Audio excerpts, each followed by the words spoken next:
అమరావతి పనులు ముమ్మరంగా జరుగుతున్నాయని సీఎం చంద్రబాబు చెప్పారు. ఎన్టీఆర్ భరోసా పింఛన్ల పంపిణీ కార్యక్రమంలో భాగంగా ఆయన ఏలూరు జిల్లాలో పర్యటించారు. లబ్ధిదారులకు పింఛన్ డబ్బులు అందించారు. 2028లోగా అమరావతి ఫస్ట్ ఫేజ్ పనులు పూర్తి చేస్తామని సీఎం తెలిపారు. విశాఖ పెట్టుబడుల సదస్సులో 13.25 లక్షల కోట్ల రూపాయలు పెట్టేందుకు వ్యాపారవేత్తలు ముందుకొచ్చారని, ఇప్పటికే 8,80,000 కోట్ల రూపాయలు పెట్టుబడులు వచ్చేశాయన్నారు చంద్రబాబు.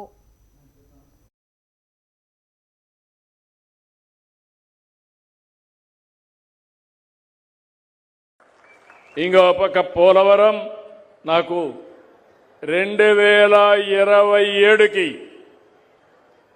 గోదావరి పుష్కరాల కంటే ముందే పోలవరాన్ని పూర్తి చేసి జాతికి అంకితం చేస్తాం. చిరకాల వాంఛ.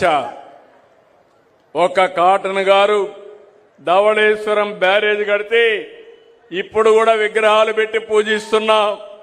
అలాంటిది రాష్ట్రానికి వెన్నెముక అయినటువంటి పోలవరాన్ని పూర్తి చేసి జాతికి అంకితం చేస్తాం.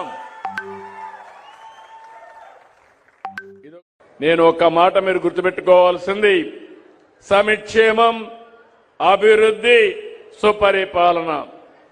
ఆ రోజు మాట ఇచ్చా, నేను పవన్ కళ్యాణ్ గారు చెప్పాం, అది ఈరోజు చేసి చూపించాం.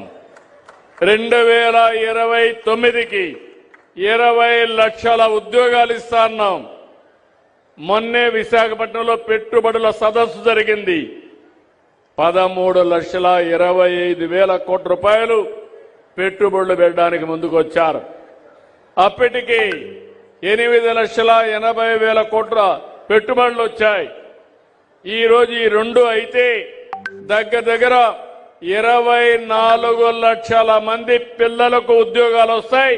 అది మా గ్యారంటీ అని మరొకసారి మీ అందరికీ హామీ ఇస్తున్నా.